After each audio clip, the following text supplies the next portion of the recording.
साक्षाद्धरित्वेन समस्तशास्त्रे रुक्तस्तथा भाव्यत एव सद्भिः किन्तु प्रभुर्य प्रिय एव तस्य वन्दे गुरो श्रीचरणारविन्दम् मूकं करोति वाचालं पंगुं लंघयते गिरिं यत्कृपातमहं वन्दे श्रीगुरुं दीनतारणम् वाञ्छाकल्पतरुभ्यश्च कृपा सिन्धुभ्यैव च पतितानां पावनेभ्यो वैष्णवेभ्यो नमो नमः।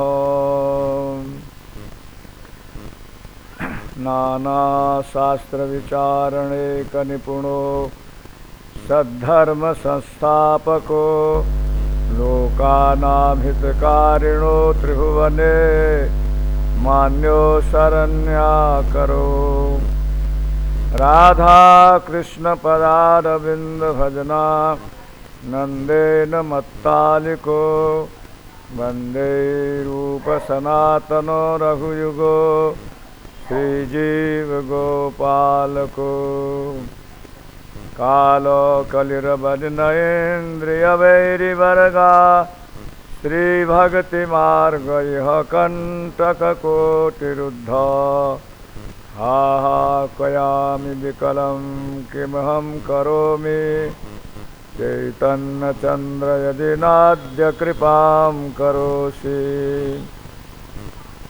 भाण्डीरे शशिखण्डमण्डनवरा श्रीखण्डलिपिताङ्गहे बृन्दारण्यपुरन्दरस्फुरदा मन्देन्दीवरश्यामल कालिन्दी प्रियनन्दनन्दनपरा नन्दारविन्देक्षण श्रीगोविन्दमुकुन्दसुन्दरतनु मां दीनमानन्दय महाभावस्वरूपं राधे वृन्दावनाधीशे करुणामृतवाहिनी कृपया निजपादाब्जदास्यं मह्यं प्रदीयताम् वागीशायस्य वदने लक्ष्मीर्यस्य च वक्षसि यस्यास्ते हृदये संवित् तं नृसिंहमहं भजे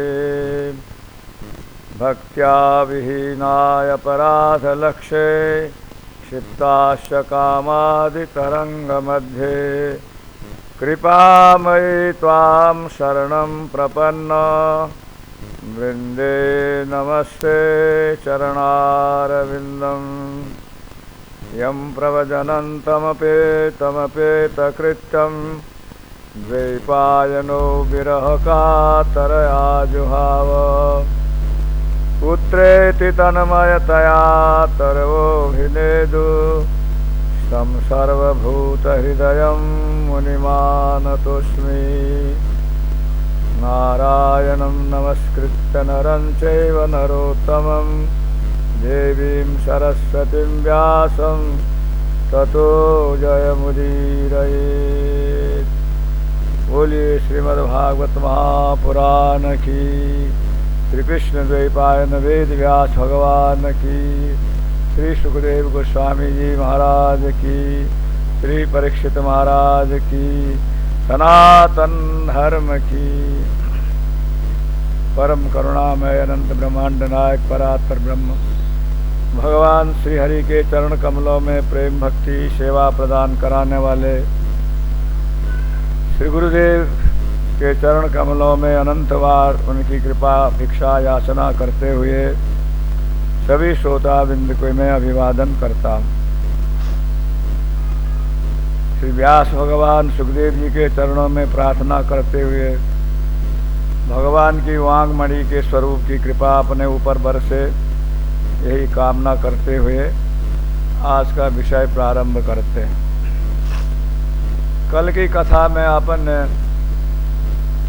सुखदेव गोस्वामी का आगमन, परीक्षित का उनका आदर सम्मान पूजन करना,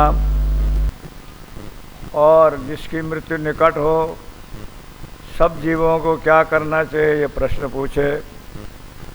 सुखदेव गोस्वामी जी ने कहा, ये कभी नहीं सोचना कि हमारी मृत्यु होगी। मृत्यु शरीर की होती है, आत्मा नित्य शाश्वत है और मृत्यु से भयभीत नहीं होना चाहिए। पर करना क्या है, भगवान श्री हरि का ध्यान, स्मरण, चिंतन, मनन, ये अपने को करना है। कैसे करना है, पहले श्वास जीतना, इंद्रियों को जीतना, आहार की शुद्धि करना और भगवान के स्वरूप का चिंतन करना। भगवान के दो रूप हैं, एक विराट रूप है और एक उनका अवतार रूप है। कामनाओं के अनुसार अलग अलग देवी देवताओं की उपासना की बात शास्त्रों में कही गई है, पर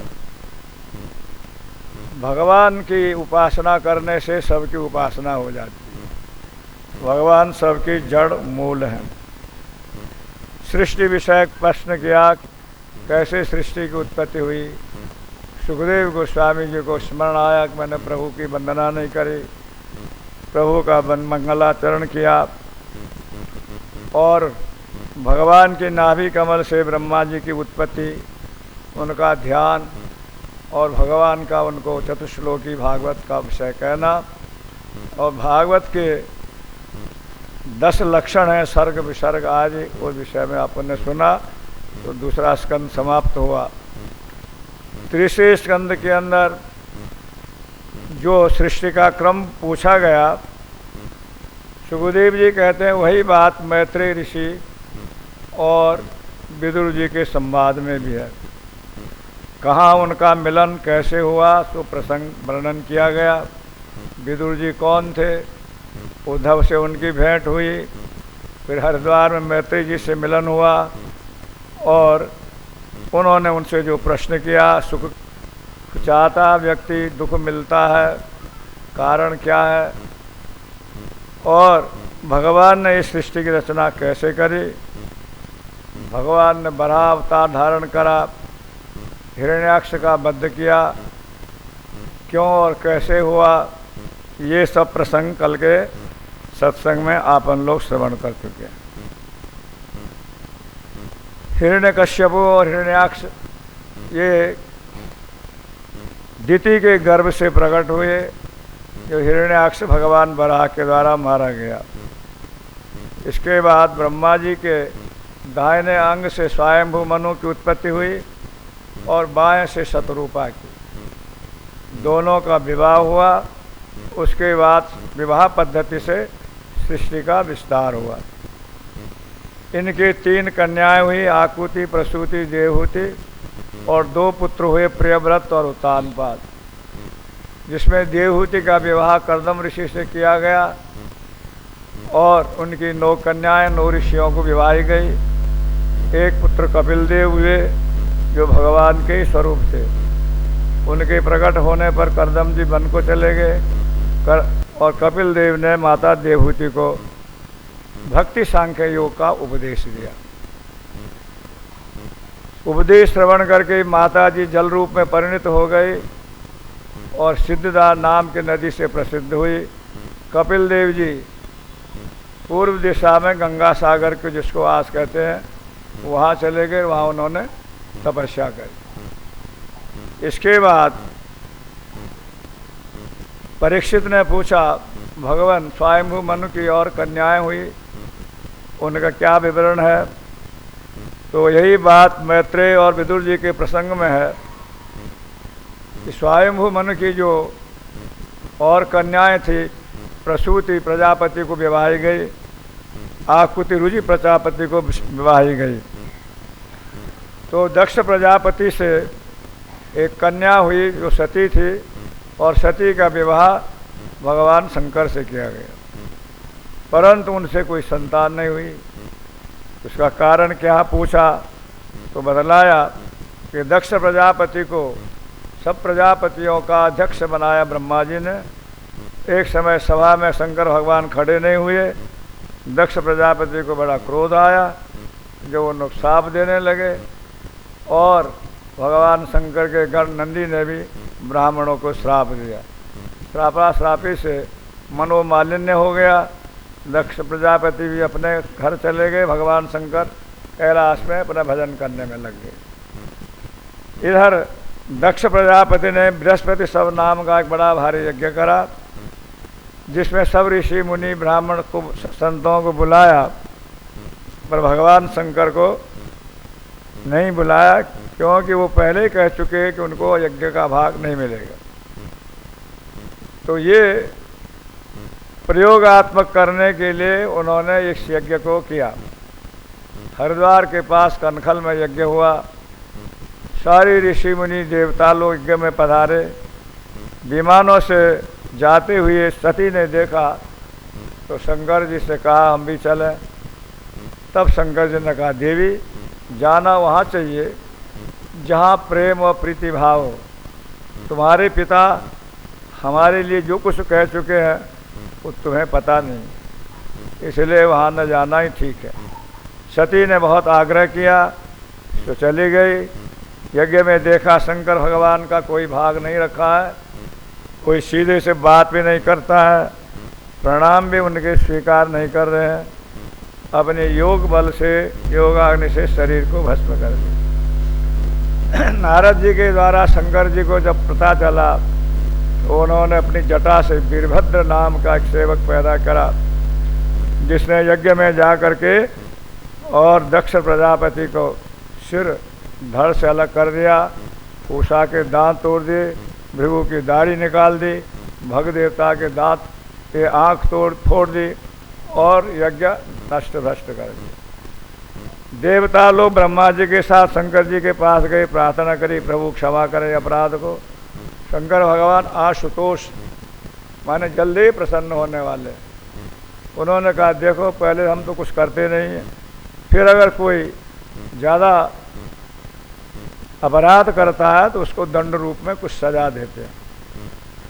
उनको प्रसन्न किया। शंकर भगवान आए, दक्ष प्रजापति का बकरे का सिर लगाया गया और सबका यथोचित जैसे उसके योग्य थे वैसे उनको करके और यज्ञ जो है शुरू हुआ। उसमें भगवान विष्णु भी आए और दक्ष प्रजापति ने बाद में शंकर भगवान की स्तुति करी, प्रभु मैं बड़ा मूर्ख हूँ, मुझसे बड़ी गलती हुई, मेरे अपराधों को क्षमा करें। इधर सती जो है हिमालय की पुत्री पार्वती के रूप में अवतरित हुई, बाद में शंकर जी से उनका विवाह हुआ। ये कथा कल के प्रसंग में अपन लोगों ने श्रवण की। अब आगे की कथा कहते हैं। विदुर जी ने कहा भगवान आपने कन्याओं के वंश का तो वर्णन किया, अब स्वयंभू मनु के जो पुत्र हुए हैं उनका भी आप कृपा करके बता दीजिए। तो मैत्रेय ऋषि कहते हैं विदुर जी स्वयंभू मनु के जो बड़े पुत्र थे प्रियव्रत वो तो तपस्या करने चले गए, तो दूसरे छोटे भाई उत्तानपाद थे वो राज्य गद्दी पर बैठे। उत्तानपाद बड़े धार्मिक विचारों के थे। उनकी दो पत्नियां थी, एक सुनीति और एक सुरुचि। वो सुनीति तो अच्छे विचारों की शास्त्र के अनुसार चलने वाली, सुनीति कहते हैं सुंदर नीति पर चलने वाली, और सुरुचि कहते हैं मनमानी रीति से चलना, जो मेरे मन में आए वही करना, जिसको कहते हैं मनोधर्मी, सुने सबके करे मन की। तो सुरुचि के पुत्र थे उत्तम और सुनीति के पुत्र थे ध्रुवजी महाराज। तो राजा सुरुचि से ज़्यादा प्रभावित थे और सुनीति के लिए उन्होंने अलग एक महल बना दिया। समय पर जो ध्रुवजी खेलते कूदते आए एक दिन, तो राज सिंहासन पर उत्तानपाद राजा अपनी प्रिय पत्नी सुरुचि के साथ सिंहासन पर बैठे। उत्तान पाद का एक मतलब ये भी है जीव आत्मा, और हम भी एक प्रकार से उत्तान पाद हैं सब।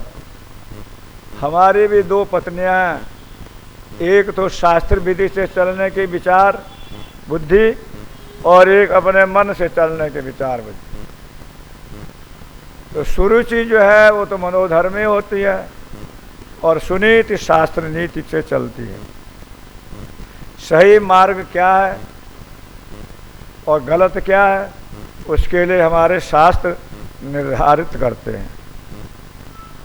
इसलिए गीता में भगवान ने कहा है, यो शास्त्र विधि मुत्सृज्य वर्तते काम कारत न स सिद्धिम न पुनातिम न सुखम न परांगतिम।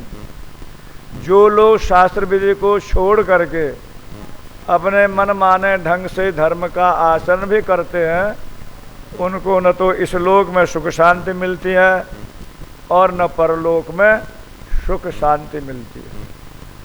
तो क्या करें? तस्मात् शास्त्रम प्रमाणम ही कार्य व्यवस्थितो।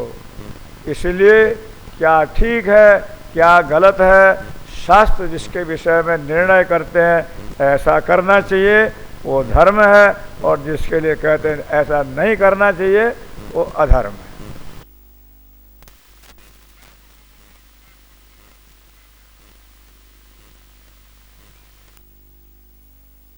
तो अपने मनोधर्मी विचार है। तो अपने पुत्र उत्तम को लेकर के, जो सुरुचि के पुत्र हैं उत्तम, उसको गोद में बैठे हुए सिंहासन पर उत्तान पाद राजा बैठे हैं।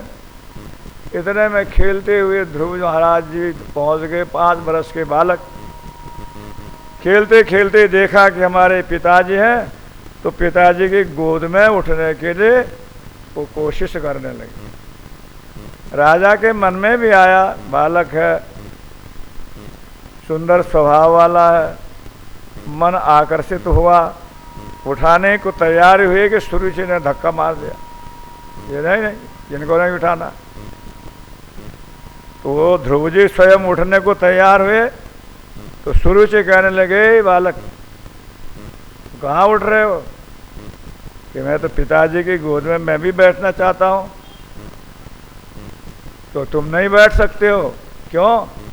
क्या ये मेरे पिताजी नहीं है? हैं? पिताजी तो तुम्हारे हैं, पर माताजी मैं नहीं हूं तुम्हारी।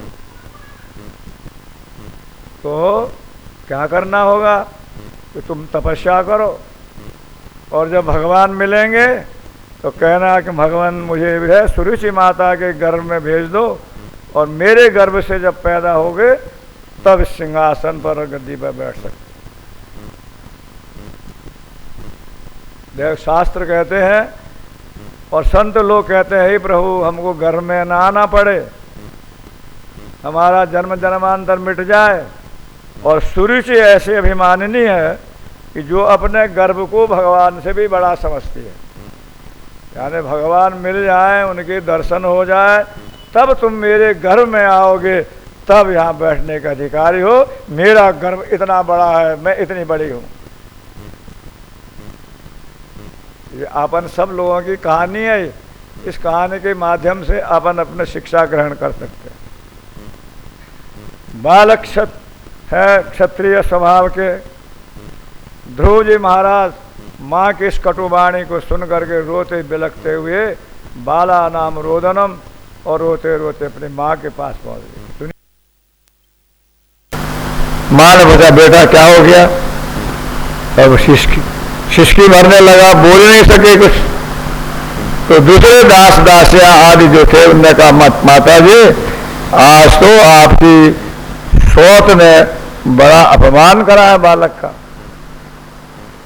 तो सुनीति माता के आंखों से भी आंसू आए, और फिर बालक को समझाने लगे कि देखो बेटा, ये तुम्हारी विमाता का कोई दोष नहीं है, ये दोष और अभागापन तो मेरा है